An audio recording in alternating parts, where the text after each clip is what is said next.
Hola, ¿qué tal amigos y amigas? Reciban todos ustedes un caluroso saludo. Bien, vamos a retomar la lectura de esta literatura de la realidad en función a este libro, El caso Klein, de la autora Olga Bejar. Esta es el PT02 del capítulo 3, Moscú, que va de la página 26, 27 y 28. Entonces, eh, recordemos que en el anterior estuvimos escuchando la primera parte que va del 23, 24 y 25 del capítulo 3, Moscú, de este libro interesante. Empecemos entonces en la página 26. Dice así: esto significaba que alguien me estaba esperando. Si hubiera habido una orden internacional de extradición, me hubieran arrestado en ese mismo instante. Pero me permitieron entrar. Recuperé la tranquilidad porque me dejaron entrar. La salida fue otra cosa.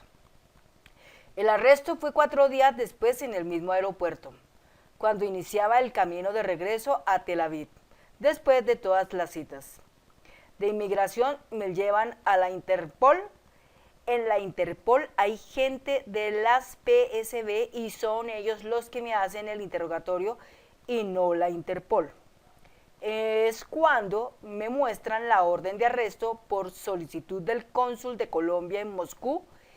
Ese es un asunto privado entre el cónsul de Colombia, la PSB, el Ministerio de Relaciones Exteriores de Rusia, Israel y Colombia. Eso es lo que pienso. La Interpol es la que ejecuta las órdenes de arresto, pero en este caso no lo hizo.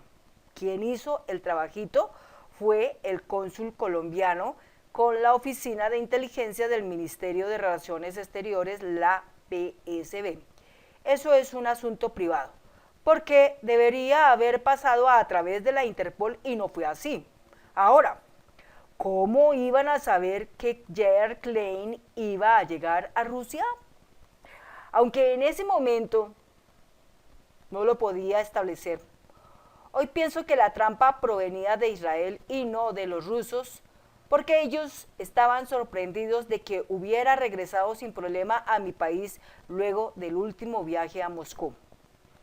¿Y quiénes son ellos? La pregunta sin entender muy bien lo que me revela. Ellos son 2 personas muy importantes de Israel que tienen negocios con las autoridades militares de Colombia. Aunque no tengo pruebas, sé perfectamente quiénes son. 2 israelíes con quienes tengo una disputa anterior y cuyos nombres quisiera reservarle, pero no puedo hacerlo. No le puedo autorizar la publicación de sus nombres. Ellos, los que querían que yo fuera arrestado en Rusia, se sorprendieron de que pudiera volver a Israel por segunda vez sin que me pasara nada.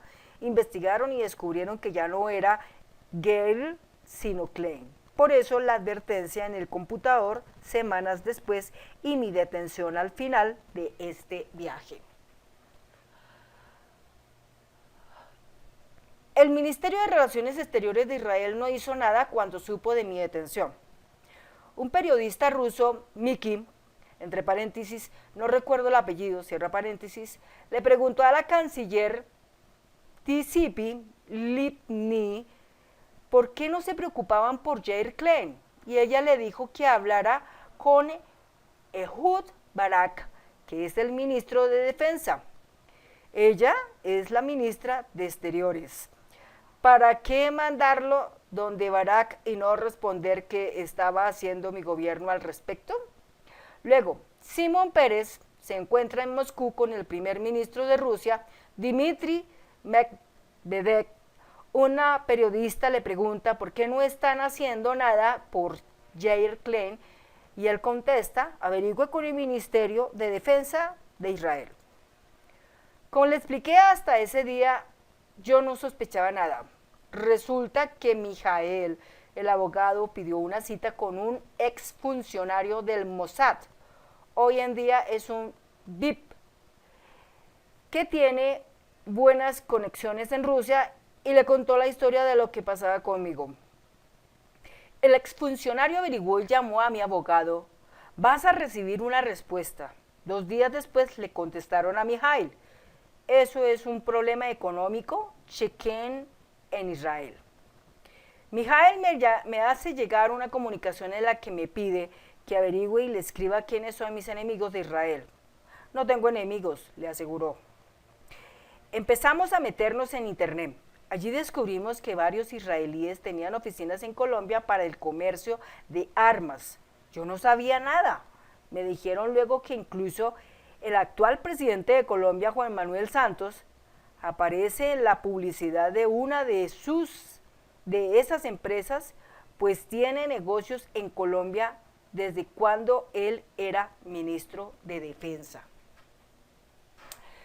Lo cierto es que en el aeropuerto me esposaron y pasó lo que le mencionó de los 2 cuartos contiguos. La mujer de inmigración me dijo que tenía que ir a la oficina de la Interpol y allí llegaron 2 personas del cuarto de al lado de la PSB.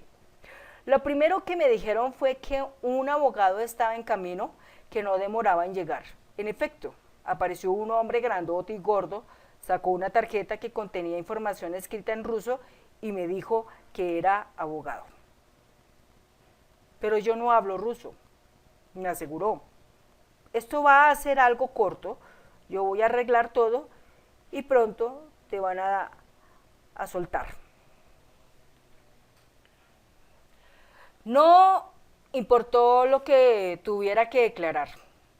Él escribió lo que quiso, me pidió que firmara y eso fue lo que firmé como un idiota, porque yo no leo ruso, fui muy confiado, pero creo que así funcionan las cosas en Rusia.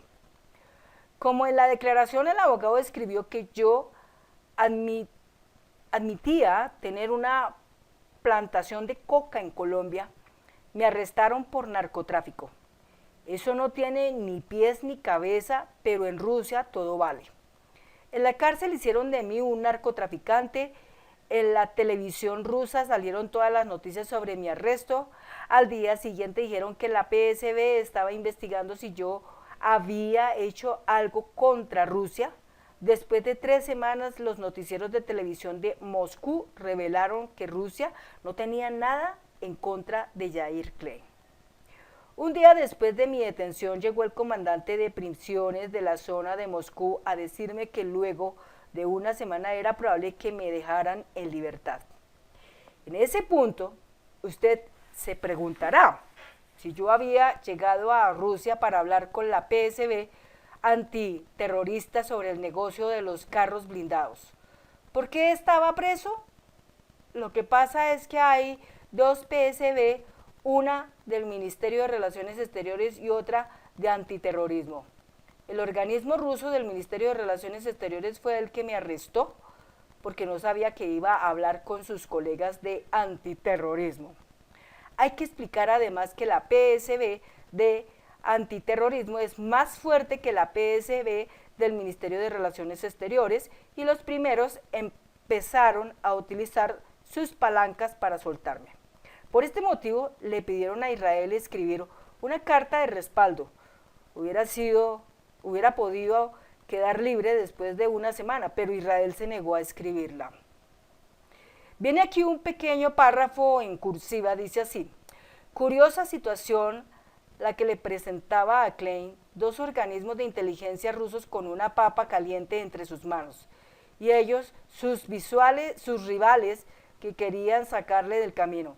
Pero de un momento a otro emergía un nuevo protagonista a complicar la escena, el gobierno colombiano en busca de su extradición para que pagara la condena por entrenamiento a escuadrones de la muerte durante la década de los años 80.